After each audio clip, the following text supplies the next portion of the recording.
So yun guys, GM, kamusta? So nandito na naman tayo sa ating episode 7, part 8 ng ating Project Sino content. So ngayon guys, nakikita nyo sa past few videos natin is nakita nyo naman na ang ginamit natin ay or nagpalit tayo ng team. So makikita natin dito sa ating next game kung mananalo ba yung pangalawang team natin or mas maganda mag-stick sa una. So let's go.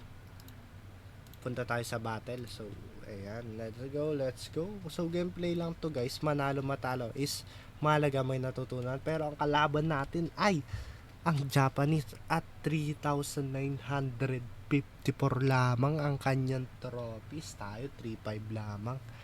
Grabe. Napakalayo mo tropa. Pero tatry natin na manalo dito. So, ang first natin gagawin ay magme-meditate tayo tropa at magli-little thunder kasi nakita natin dito may void thrust tayo padating. May void thrust tayong patating tropa. Grabe, napakasakit. Grabe, 50 damage lang.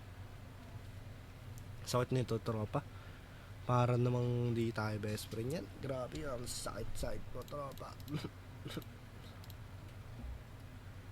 Ay, dapat yung void thrust dito kay tropa. Tapos yung cruciform dapat sa tropa. Yan. Okay lang guys kung matalo tayo dito kasi medyo malakas na naman talaga yung kalaban at hindi pa tayo ganun kalakas. So, okay lang naman guys. Kailangan may matutunan lang tayo. Pero tatry natin manalo at gawin natin ang best natin. So, ngayon guys, ang gagawin natin Raging Flame at Poison Bomb lang. Ayan, feel free to kalma-kalma lang. Pero grabe nga yun, may abnormality pa pala si tropa. Hindi natin mapapatay pero ang gagawin natin is ida-dragon fang natin pero hindi na siya aabot kasi mamamatay na siya. Pwede naman tayo mag-Konohagakure no Jutsu at i-fireball natin si tropang nasa likod. So okay lang naman kung manalo or matalo kasi may natutunan tayo at mataas na rin yung rank niya guys, kaya expected na hindi tayo mananalo or mababa yung chance na manalo natin, pero let's see. Ayan, meron pa tayo tapos ngayon ang gagawin natin is mag-underworld tayo. So worth it ba mag-underworld? Parang hindi na, oo. So try natin mag-underworld tapos yan. Uy, grabe, nag-underworld rin si tropa. Mukhang patay tayo dito. Ewan ko kung sa likod niya papadaanin. So, yun nga, sa likod niya pinadaan. So, grabe. May natira. Piso na lang yun. Sobra ng piso.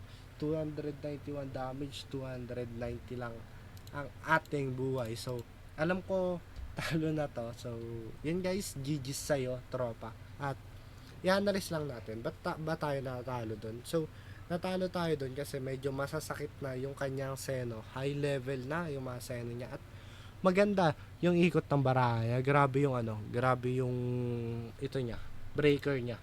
Ang ganda nung mga ginawa niya and nakapag-ipon siya ng sapat na energy para mapag-burst out sa akin. Pero okay lang yun guys, at least next time may mga natutunan tayo at may mga ma-apply tayo sa ating game for the next time. So yun lamang guys, grabe, isang fireball lang tayo, 322 damage. Nakita nyo yun guys, grabe, napakasakit ng 322 damage. Parang sabi niya, sige, di mo na pala ako kaya eh.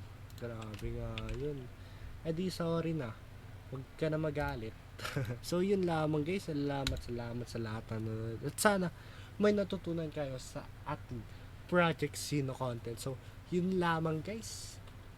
Salamat sa lahat ng nanonood. At see you sa aking next part ng aking Project Sino content episode 7. So yun lamang guys, GG's, maraming salamat. Marty out here.